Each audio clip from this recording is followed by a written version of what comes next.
So now we have to make a game plan. This problem is hard to recreate. It has to be a hot day. You just have to be going up a mountain, or all these things have to happen at once, and then it'll start acting up. So what would you do in this case? Let's take a look at the health report. There are some interesting codes stored, and then go to wiring diagrams and see what do we want to check, so on the next test drive when this thing acts up, we can nail the problem.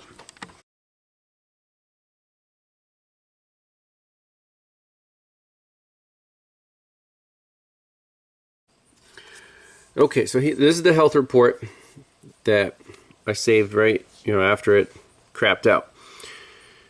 Car access system, terminal 15, output 3. That's an ignition power. For some reason it set a code for that. Now you can't just look these up in ALLDATA. No, this is BMW. They don't give you code descriptions. So all we have is this, and then let's see what the ECM stored. So the first two cat efficiency codes, the cats are gutted, so obviously not surprising. Then we have 5 more codes. Engine switch off time, plausibility, power management, closed circuit current violation, okay, Vanos intake, that wouldn't cause it to stall. These two right here, ignition and ignition 2 monitoring, combustion duration. Those two are interesting. So it didn't like something with the ignition, maybe the ignition coils, and it backfired really loudly when it first stalled out going up the hill. And the computer was still online. I could do the health report there. So these are all clues here to this issue. Let's put the pieces of the puzzle together. Let's do some research on powers and grounds to, what's under the hood, the ignition coils, injectors, the engine computer, and see if we can make a game plan on, what do we want to check. We're going to hook up a scope to something, and we want to be efficient. We got 4 channels, and we want to catch it on the first try during the next test drive when it acts up. Okay, so last night I was just making a game plan for this car, and some of these European cars, especially with intermittent problems, they take days, not hours, to figure out. So I spent a good 2 or 3 hours just pulling up wiring diagrams, looking at where the wires go, the terminals, to get together a strategy of how we're going to attack this thing. So first is a redrawn diagram of the engine, powertrain management. It's 5 pages long, and again, we're looking for powers and grounds to the engine computer and to all the components. So terminal 30 is battery power. You see there's hot at all times. So I don't expect that the computer completely shut off, but that code, this is key right here. This car access system, terminal 15, output 3. Where is output 3 and what does it feed? I wish that was easy to figure out, but we have to use the process of elimination to figure out what that is. So what are the ignition powers to this engine computer? So you see there's a terminal 15 on pin 26, a green and red, and that just says computer data line system. Computer data lines, it's a little misleading. You would think it would just be communication and CAN, but on BMWs there is what's called a wake up line that is controlled by this car access system. So you see wake up, this green and red tree branches off, and sure enough it does go to our DME, the transmission control unit, a lot of the powertrain control modules. Intelligent battery sensor. If you remember, probably more than a year ago, we diagnosed that BMW wagon that wouldn't crank after a rainstorm, and that CIS module was setting a wake-up circuit fault, and that's indeed what the problem was. So this BMW is setting a terminal 15 circuit 3 code, so we have to chase that. That must feed something related to, you know, the engine management. So I don't think the problem is going to be the wake-up line, but we want to write down, you know, wake-up line. It goes from pin 19 of the CAS to pin 26 on connector X6004 of the DME, and it's a green and red wire. And here, you know, I've started taking notes on which wires we want to focus on. This terminal 15, one of these is going to be hopefully our issue. So back to the engine control module.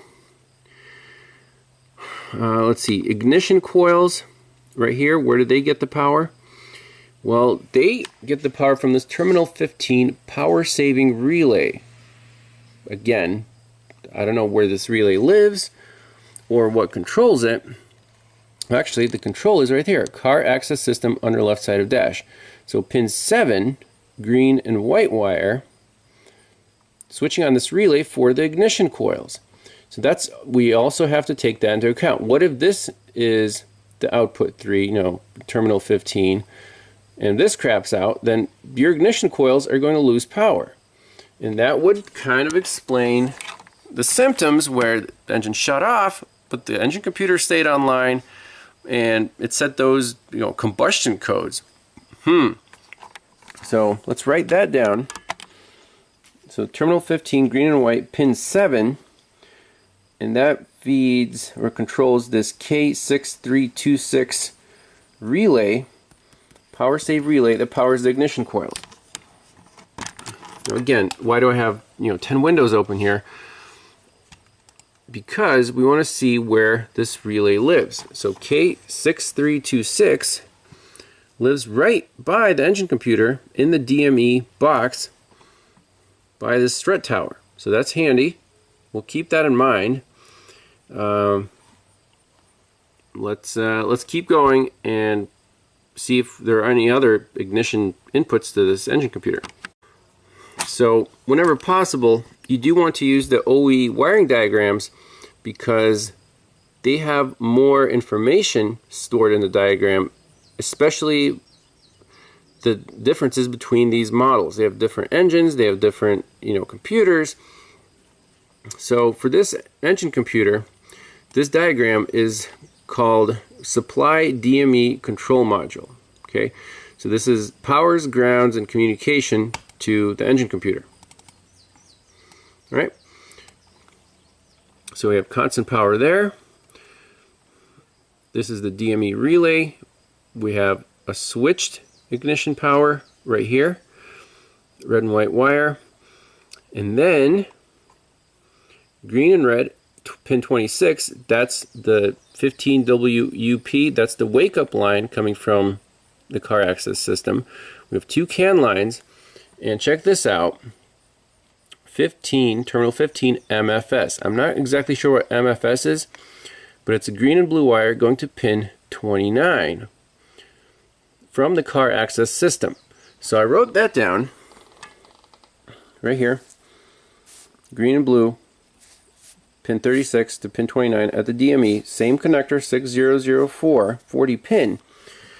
And you want to verify that on the engine control diagram, pin 29 at the DME is terminal 15. Well, there's a discrepancy. 29 is blank. Now, is the redrawn diagram for a different computer or what? If you go to connector X6004, you see there are 3 different possibilities: 6 pin, 40 pin, or 54 pin. This is why this stuff takes so long. You have to pay attention to these details. So here's the engine control module, and we have connectors labeled, you know, X600, 1, 2, 3, 4, and 5. X6004 is a 40 pin black. So this is what our engine computer looks like. It's the 40 pin version. And for pin assignments,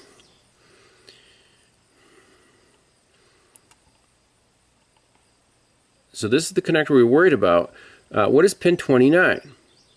Well, look, it says pin 29 not occupied. So that matches the redrawn diagram. Pin 29 not occupied, right?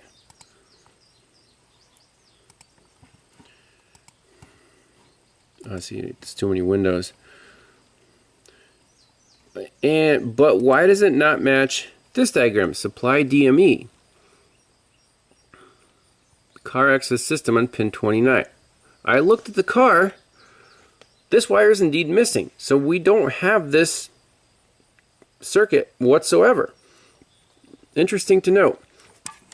So, you know, this one I labeled not in connector. We're not applicable to this model. I don't know why the diagrams are not matching up.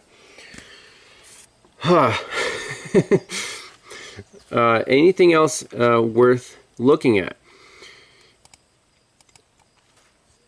For the car access system, power and ground distribution, if you go to terminal control, this is another very handy thing to look at. So this is the car access system, and right here you'll see what terminals these outputs are. So 30, fine. 15, okay, we're worried about 15. 15 that goes somewhere to, you know, we don't have hybrid power electronics or transmission control, not too worried about that. We're worried about engine controls. Look, there's the wake up signal, pin 19, yep, that matches up. There's another, terminal 15, and we have the N62 engine, and that goes to this power saving relay, terminal 15, green and white wire. Okay, we already have that labeled. This is the relay that controls the power to the ignition coil. So we're definitely looking at this circuit. Let's see if there's anything else of interest. So all these do not apply. We're looking for N62. Okay, there's a terminal 15, N62. Black and green, pin 40 on that connector, and that is called S start. That is, if you go back to here, start signal, car access system. So we don't have a problem with starting, we have a problem with staying running. So keep that in mind. I wrote that down right here. S start terminal from pin 28 black and green wire to pin 40 of the DME.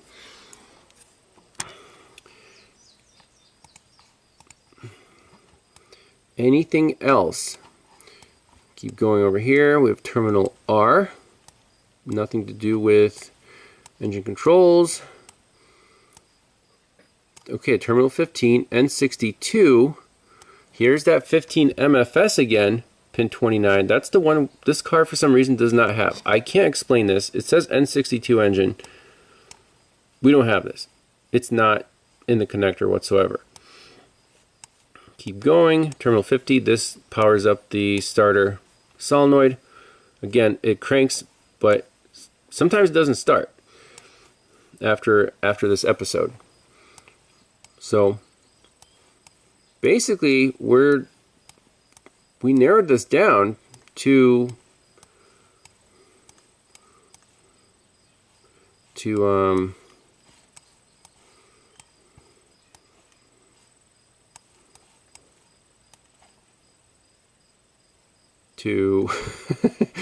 your mind starts turning to mush after looking at these diagrams for a little too long, to this power saving relay, terminal 15.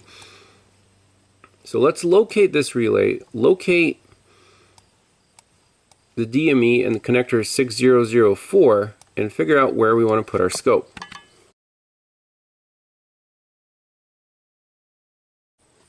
Alright, so at the engine computer, first thing, I don't want to disturb too much just in case the problem, you know, we don't want to fix the problem, especially considering it's so intermittent. But we see some red flags. So I took connector 4 out just to make sure it is the 40 pin, and I located the wake up line, this green and red, that is indeed pin 20, let's see, 1, 2, 3, 4, 5, 6. Yep, 26, that matches up. We do not have pin 29. That's missing. I confirm that. And this is our power saving relay that powers up the ignition coils. And conveniently, all the 4 wires are easily accessible right here. And well, this relay does not look OEM. There's a tab that's bent over. Literally, almost all the connectors are missing the locking tabs. Someone has definitely been here. Maybe this is why the car was sold at auction. I don't know. There's our power saving relay. And see this K3626, visually the wires should be going from the top into the relay. Well, here they're going from the bottom into the relays. That's definitely not OEM. So I'm not sure what is going on here, but the scope channels that I want to hook up is 2 channels right to this relay. The control, which is this light blue that comes from this 4-pin connector that comes from the car access system. The skinny light blue wire, which on that side is green, so that matches the diagram. Then channel 2 I want to put on the output of that relay going to the ignition coils, this fatter green wire right here. So that's 2 channels. What else do we want to monitor? We could monitor the wake-up line on the engine computer. That would be interesting. That's 3 channels. We got 1 more to play around with.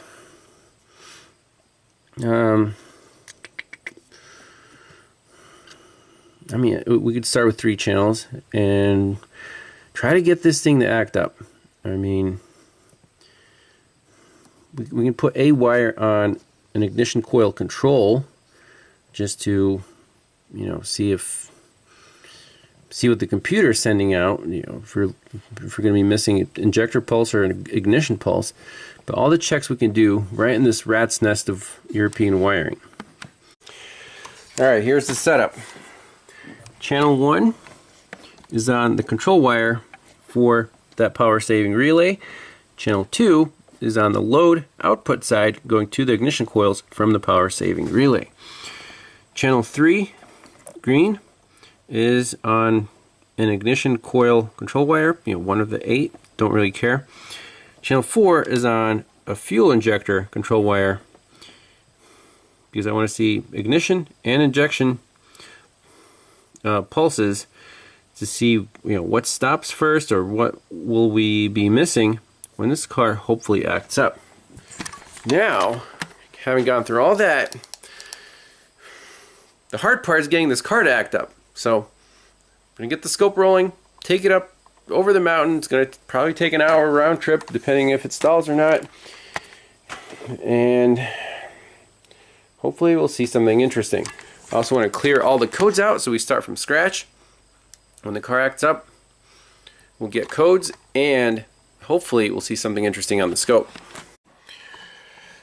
Alright, so cleared out the codes in the CAS and the ECM. Let's put the scanner down, start the scope up.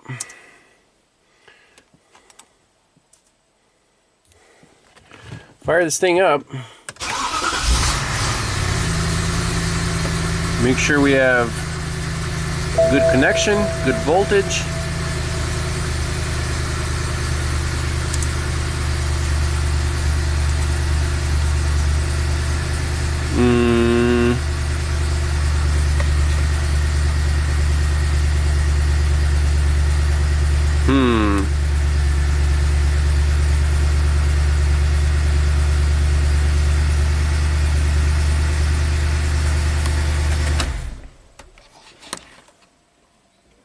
The heck is this?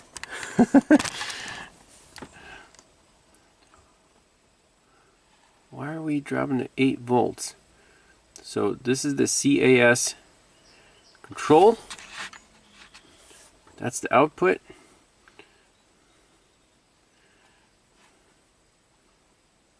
That's the ignition coil control and injector control. Why is the voltage so low here? Only 10.8, and these have these weird pulses. Let me double check that my ground and my scope is good. Okay, so I double checked my scope ground. Seriously? Dropped to almost 8 volts here on the output. Why is the control dropping so low? The only trace that I like is the injector control. You know, battery voltage down to 0. What is up with these ramps? 1, 2, 3, 4, 5, 6, 7, 8. I expect the power to be just constant power. But each time the coil's turning on right here, you see this power is dropping to like 8 volts. Is it possible that that is our issue? Main power feed problem. That's pretty crazy. Maybe that's why we're setting that power, circuit management fault. I'm going to save this. We have to correct this before we make the car act up. Or we could not touch anything and make the car act up and see if this completely drops to 0 volts. That's a massive voltage drop just to power up some ignition coils. Alright, so since we saw those voltage drops on the output of that power relay, what about the input on the load side? So this fat red wire is just constant battery power, so I moved channel 4 to this wire right here.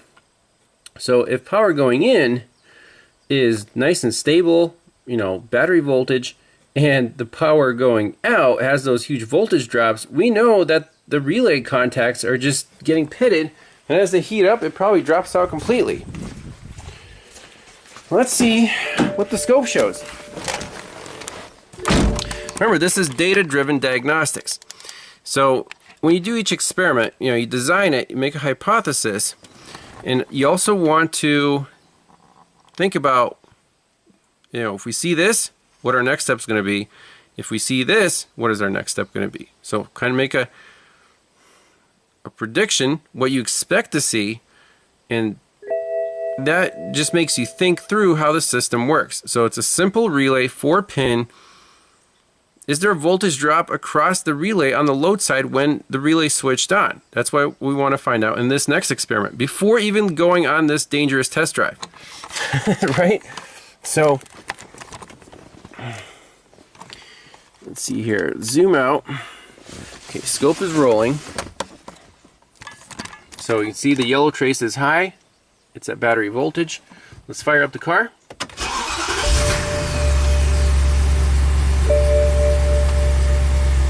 Shut it off.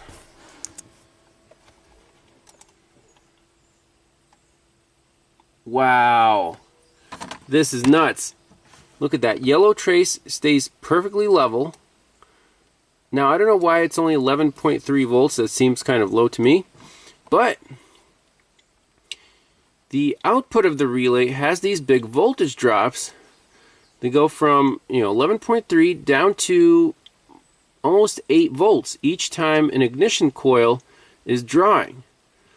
So that right there, without a doubt, tells you that this relay, when it's being loaded, has an internal resistance of some sort that you can't carry enough current to power up the ignition coils. I mean, it can barely carry enough current right now.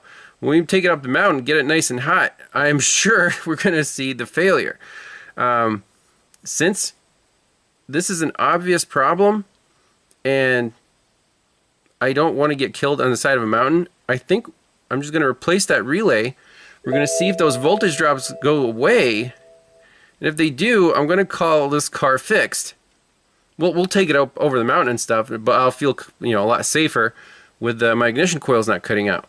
So that right there, bad relay. Now it clicks, it carries some current, but apparently even when it's cold, it's already showing signs of failure. So let's go under there and swap it out and see if we can get a different result.